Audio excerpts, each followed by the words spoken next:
you're dealing with a government that has no moral sensibility. It has a sensibility of transactions. Hello and welcome back to Americano. I'm delighted to be joined today by Father Robert Sirico, who is President Emeritus of the Acton Institute and a good friend of Jimmy Lai.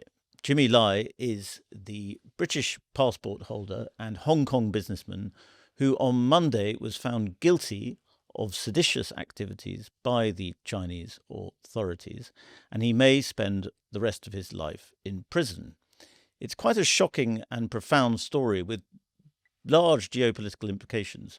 So, Father Robert, I just wonder if you could start by explaining the story to us, because it seems amazing to us, just reading about it now, that in Britain, he's a British passport holder, as I said, his story appears to have gone by fairly unnoticed.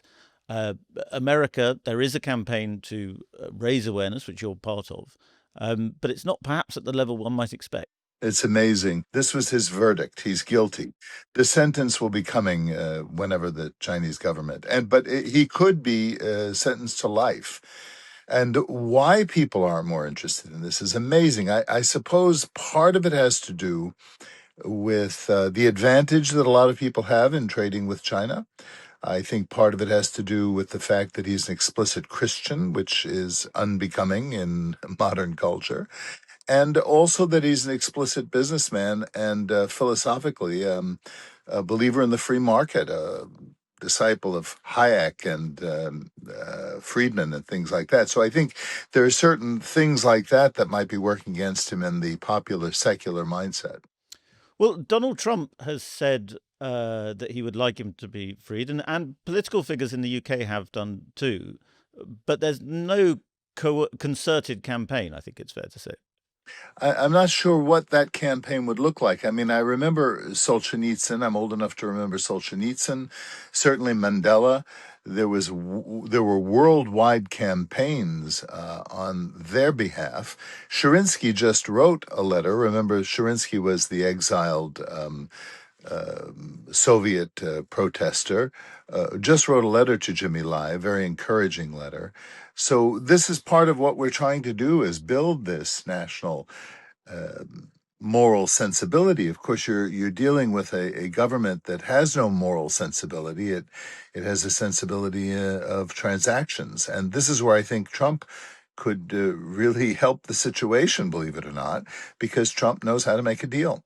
And give us a little potted biography of Jimmy Lai. I mean, he's had obviously an extraordinary career, built a billion-dollar business empire, multi-billion-dollar business empire, and also is an ardent defender of what we might call democratic or liberal values through his media empire, which is Apple News, and he's been called, I think, the Rupert Murdoch of Asia. Yes. Well, the story is a classic one. In the States, we have the Horatio Alger story that is from nothing to something. And this is literally what happened with Jimmy Lai. He came from Shanghai during Mao's regime on a junk, landed in Hong Kong. And those were the days when you landed, you became a citizen, you had rights. And then worked his way up from working in the garment industry to building his own garment business, investing his excess money in the market, and then meeting people who introduced him to free market ideas, which he felt really kind of gave him a vocabulary for what he already believed. Then later on, as his business grew, Tiananmen Square took place, and that really kind of riveted his attention on his homeland, and he wanted to defend the protesters in Tiananmen Square. And as a result of that, the Chinese government threatened to close him down. His garment stores throughout China that were kind of like Benetton throughout China. And he decided to sell, and then they really put the money into Apple Daily. So the Apple Daily was kind of an amalgamation between the editorial page of the Wall Street Journal and what do you call it in England, a broadsheet or just kind of gossip tabloid thing. Yes, tabloid. But it really riveted people's attention because there were a lot of people who would come to it for entertainment news, but also had a very sophisticated editorial page. And that's what I think got him in trouble when he began to point out the contradictions and threats of communism and the takeover of Hong Kong, and then participated in the umbrella revolution that took place where almost the entire island came out. And let's look at the sort of the evidence against him, or the evidence that the Chinese Communist Party appears to have against him, which is essentially that he doesn't support the Chinese Communist Party. Who would have thought? Who would have thought? But I mean, there is a sort of insinuation that he is a CIA operative, that A traitor. that America is running a sort of a psychological operation through him, as it were. Yeah. I don't see any evidence of that, and I know the man. I've had private conversations, offhanded conversations with him. He believes a certain set of principles, and those may parallel some in the United States, but contradict a lot of others. I think that they saw that as a threat. There's no tolerance in China of diversity of opinion, no sense of a robust exchange of ideas and clashing ideas. And they called him a traitor because he editorialized and sometimes sarcastically did so. I was at the trial one day. I went to Hong Kong. By the way, I also have been called a traitor by the Hong Kong police because of a movie that we produced, The Hong Konger, which tells the story in greater detail. Over 5 million views of that movie. I was not harassed. I wasn't arrested. Of course, I'm a priest, an American, an Italian citizen, so I think they didn't want to bother with it. I went and saw and listened to the trial, and it was just, at least I was there just one day at the beginning of the trial.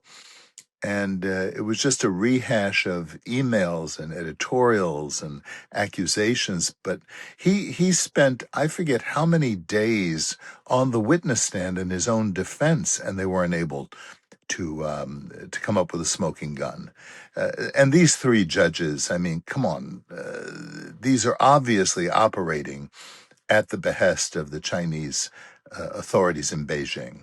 And the sad thing is, any of us who have been to Hong Kong, you can see the change in culture and attitude and energy on the island, and it's very, very sad. It's like so many other communist countries that I've visited where people are afraid to speak in whispers, look around to see if anybody's listening to them. It's a very sad situation. Well, and of course, Jimmy Lai is a Catholic, quite a devout Catholic, from what I understand, and that plays into his one of the reasons perhaps the Chinese Communist Party dislikes him so much. But there is also this interesting bigger dynamic of what's going on between the Vatican and China at the moment, and there has been this sort of détente's the wrong word, but there's been an agreement, it seems, that upsets a lot of Catholics who feel that for Christians who want to be Christian in China and who find life very difficult, the Catholic Church, which should be supporting them, is actually to some extent washing its hands. Well, this is a going back to an older form of détente, if you will, with the communists from the Cold War days. At that time, there was a Cardinal Secretary of State who orchestrated a philosophy of let's live and let live and see how we can make compromises and give you some role in the selection of bishops and things like this. In 2018, under Pope Francis, there was a concord, an agreement signed that's secret, so we really don't know the details of it. But it would seem that it's honored more by the Vatican than it is by the Communist Chinese, because they have appointed people to positions, not giving the Vatican any say in the matter. In fact, they appointed 2 bishops the day after Pope Francis died. So you have the complexity of the pontificate of Pope Francis, who, remember, under the Argentinian rules, saw the communists being persecuted by the more right-wing government there. and new people who were disappeared. I think it was difficult for Francis to make the transition to see the communists as persecutors, particularly of the Catholic people. So the church has suffered under in China under this regime, especially now under Xi, who is kind of trying to politicize. It's called Zionization, politicize the entire church. And you can't go to church, can't go to mass if you're young.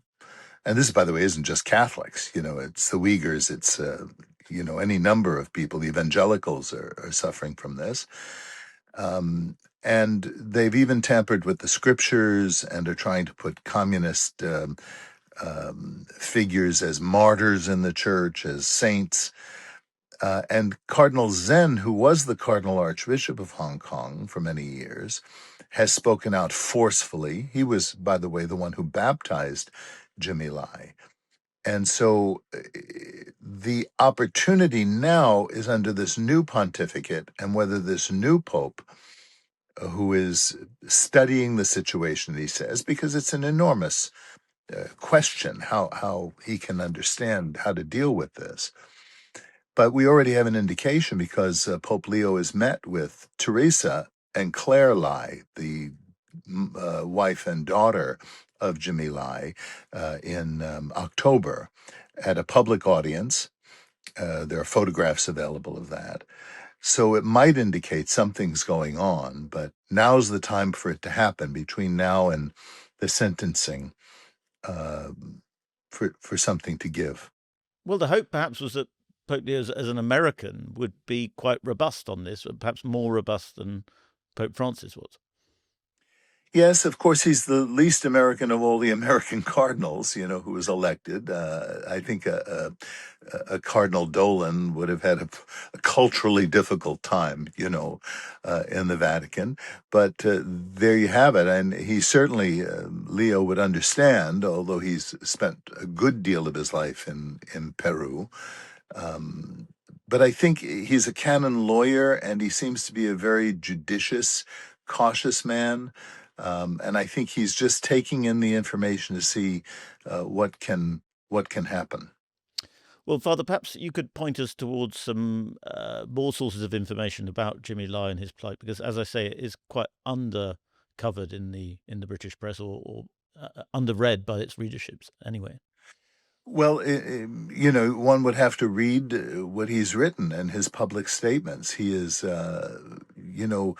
in love with China. My own experience with him tells me how much he encouraged me to go to mainland China to see it for myself. He said it was important that I didn't just understand China as an American from afar, these kind of alien red Chinese people, but to meet the Chinese people. And he facilitated meetings with myself and members of the church throughout China, both Patriotic Association people, that is the official church in China, but at the time I went, in the early 2000s, members of the underground church as well.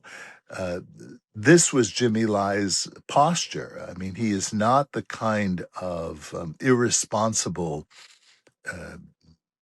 dictator calling for the takeover of China by the American government. This just isn't the man, and there's nothing in his record that indicates that he is. It's true he came to the United States and spoke with politicians, but spoke with them across the political spectrum in the United States.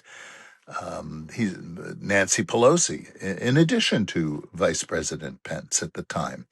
So I think you have a really authentic, genuine, honorable man here who is being unnecessarily persecuted. Father Robert, thank you very much for coming onto the Americano Show. It's been a pleasure to talk to you. Thank you. Thank you very much.